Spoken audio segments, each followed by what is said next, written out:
Hello cooking lovers, welcome to our channel Summi and Jemi's kitchen. আজকে আমরা বানিয়ে নিয়েছিলাম স্ট্রবেরি প্যানকেক। প্রথমেই আমরা স্ট্রবেরিগুলোকে খুব ভালো করে ধুয়ে আমরা ছোট ছোট পিসে কেটে নিচ্ছি। স্ট্রবেরিগুলো কিন্তু বেশ সুন্দর ছিল। এটা আমাদের এই বছরের প্রথম স্ট্রবেরি খাওয়া।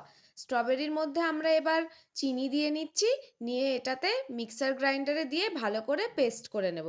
খুব সুন্দর ছিল স্ট্রবেরিগুলো, টক মিষ্টি খেতে। এই যে এবার মিক্সার গ্রাইন্ডারে পেস্ট করে নিচ্ছি। এই যে পেস্ট আমাদের হয়েই গেল। খুব সুন্দর হয়েছে, কালারটা দেখুন একদম লাল লাল, কি দারুণ লাগছে দেখতে।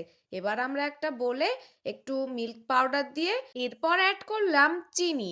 চিনিটা আপনারা পরিমাণ মতোই দেবেন। তারপরে আমরা অ্যাড করেছিলাম একটু লবণ।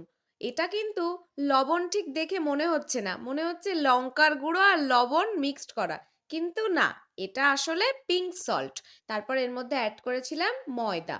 ময়দাটা আগে থেকে একটু চেলে নেবেন, তাহলে জিনিসটা আরো বেশি সফট আর স্পঞ্জি, খুব সুন্দর একটা ব্যাপার হয়ে উঠবে।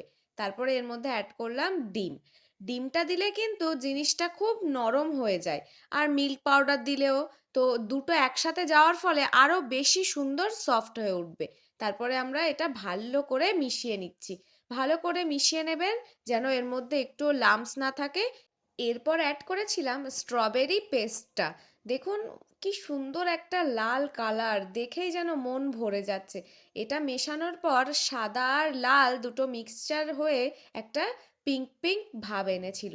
অসাধারণ লেগেছিল খেতে প্যানকেকটা। টক মিষ্টি একদমই অন্যরকম। আমি এমন প্যানকেক আগে কোনোদিনই খাইনি।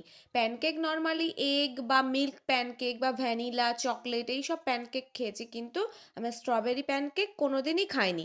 আমার ফ্রেন্ডদের জন্যও নিয়ে গেছিলাম, ওরাও টেস্ট করে বলেছিল খুব সুন্দর হয়েছে নাকি, একদম দোকানের মতো টেস্ট এসেছে। স্ট্রবেরি দিয়ে আপনারা কি কি রেসিপি দেখতে চান আমাদেরকে কমেন্ট করুন। এটা তো স্ট্রবেরি সিজন, আর স্ট্রবেরি দিয়ে কিন্তু বিভিন্ন রকমেরই জিনিস হয়। আপনারা ঝটপট কমেন্টে জানান। দেখুন একদম ওয়েল মিক্সড হয়ে গেছে। এবার তাওয়াতে দেওয়ার পালা। তাওয়াটা আগে থেকেই হালকা গরম করে ওতে আমি অয়েল ব্রাশ করে রেখেছিলাম।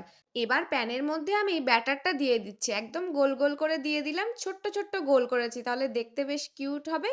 এবার আমরা একটু কিছুক্ষণের জন্য ঢাকনা দিয়ে দিচ্ছি, তাহলে পুরোটাই ওয়েল কুক হয়ে যাবে।